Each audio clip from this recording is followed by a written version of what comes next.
My name is Gia. I live with my daughter. She is 8 years old, full of questions, full of love. My husband is not home yet. He is still at the office. Every day feels like a repeat of yesterday. He rises before the sun, rushes out with his bag, comes back when the moon is already high, eats just a little, and barely sleeps. His life is nothing but work, work, and more work. In the evenings, when the house feels too quiet, my daughter asks me softly, "Mom, where is Dad?" I always give the same answer. He is still at work. She lowers her head, her little voice trembling. Dad is never here. Those words stab my heart. They stay with me long after she goes to bed. I try to explain, though my throat often feels tight.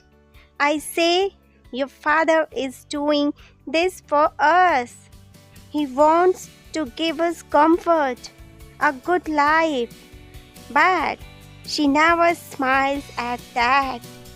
She replies, "I don't want money. I just want my dad." And I am left with silence because deep down I know she's right. At night, when loneliness grows heavy, I sometimes call him. My voice breaks when I whisper, "Please come home early. We miss you."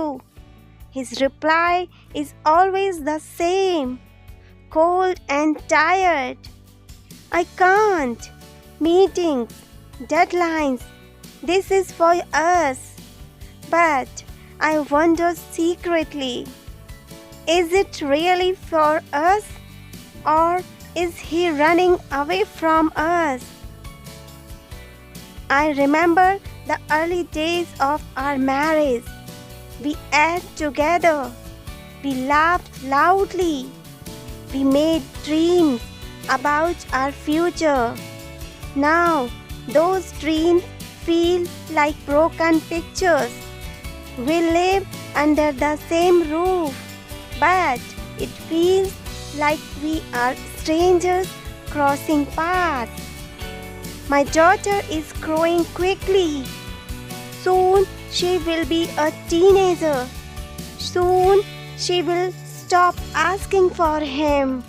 And I fear the day she may stop loving him the way she does now.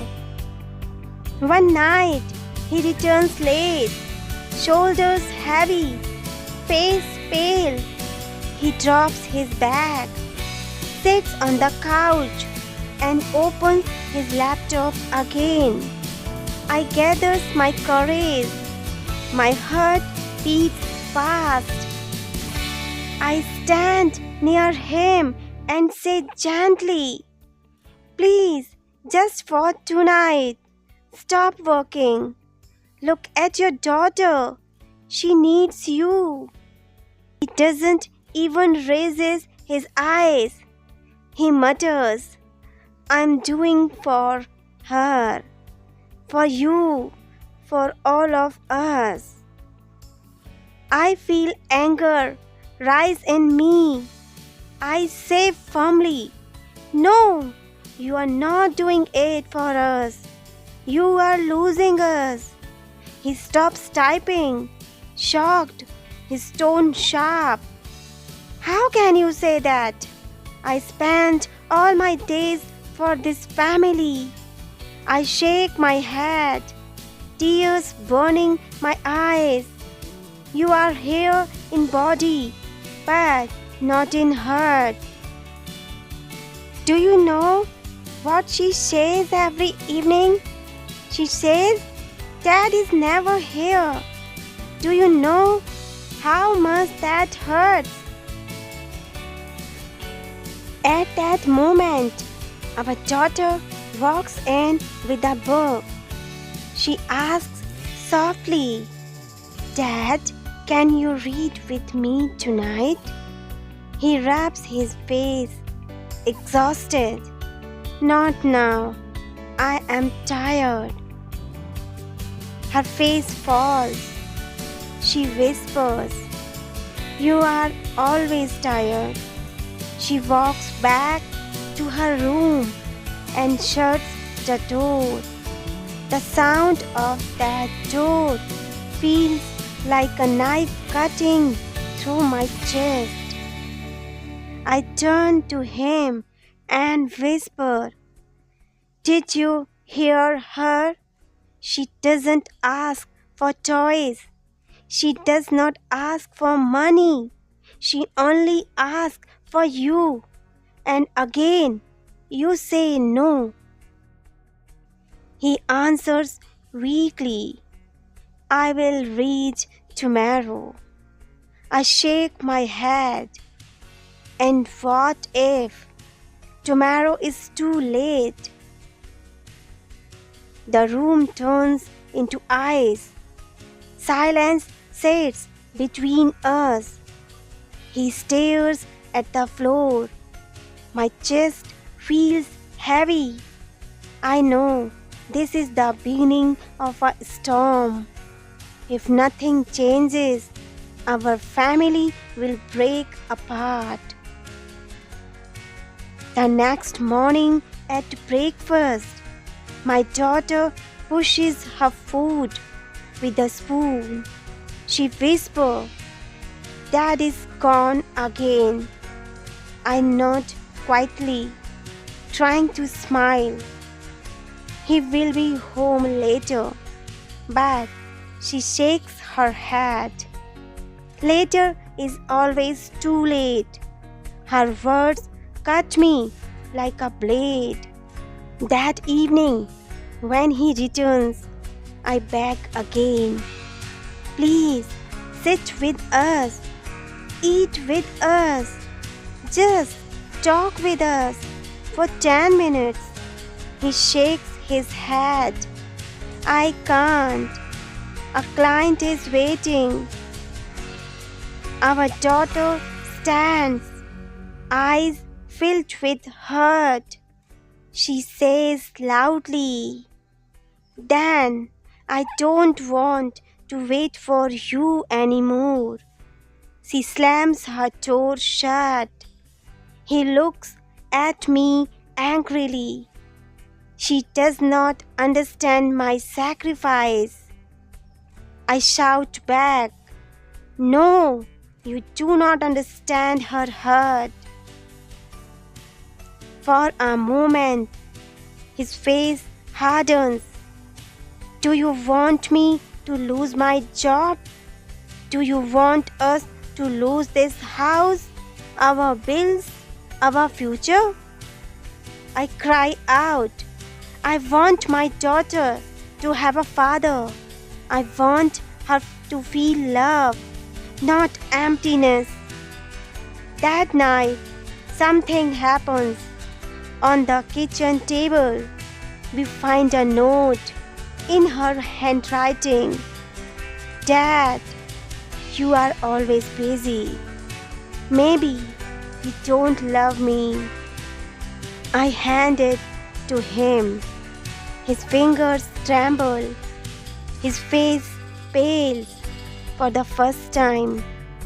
I see fear in his eyes, but still, instead of going to her room, he folds the paper and whispers, "One day she will understand." I cannot hold back anymore. I shout, "No, she will not understand. She will only remember every empty chair, every missed story, every time you choose work over her. He storms out of the kitchen. The door slams behind him. My daughter peeks from her room and asks me softly, "Mom, is Dad leaving us?" I hug her tight and whisper, "No, he is not leaving, but he is lost." The following night, I try one more time. When he sits down with his laptop, I put a note in front of him. I say, "Read this again. Read what your daughter thinks." He reads it aloud. "Dad, you are always busy. Maybe you don't love me." His lips shake. His voice breaks. "She wrote this." I nod. Yes, she feels invisible. She feels forgotten. And it is true. You are not here. You are losing her. He shouts suddenly, "I am doing everything for her." I shout back, "No, you are doing everything for yourself. You are afraid to stop. You think money will save us, but money cannot hug her at night. Money cannot tell her a story. Money cannot replace a father." The room grows still. Our daughter cries out, "Dad, I don't want your money. I just want you." Her words break him. He drops into a chair, covers his face with his hands, and sobs. For the first time, I see him cry. I whisper, "Look at her. Listen to her. She is begging for her father. If you keep going this way, you will lose her, and you will lose us." His shoulders shake. He lowers his hands. His eyes are wet. He whispers, "I thought I was giving her a future. I thought I was giving all of you everything you deserved." I reply softly, "The future is not tomorrow. The future is now. The future is dinner at the table. The future is bedtime stories. The future is love. And you are throwing it away." Our daughter takes a step closer. She places her tiny hand on his arm and pleads, "Dad, please don't leave us to your work. Stay with us." He holds her hands, his voice shaking. "I promise I will change. Work will not take me away again. I cannot lose you." That night, for the first time in months, we sit together. No laptop, no phone, just us. We share food, we share silence, but it feels like healing.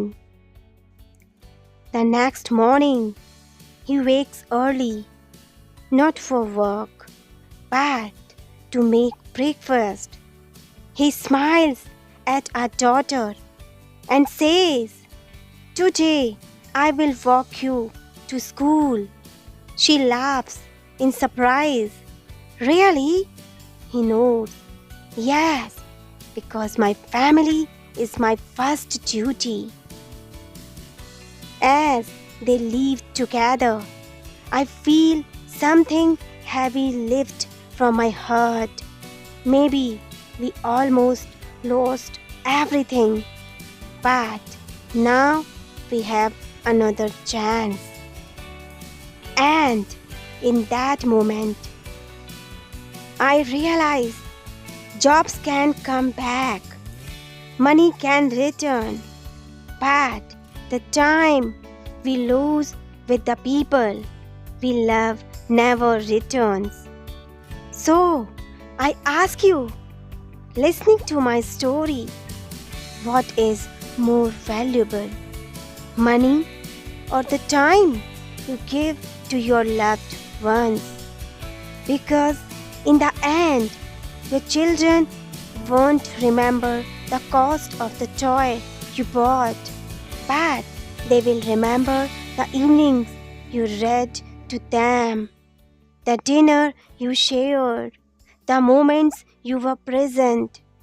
Ask yourself today, are you giving your family money or are you giving them you? Because love is not measured in salary. Love is the thing that measured in time.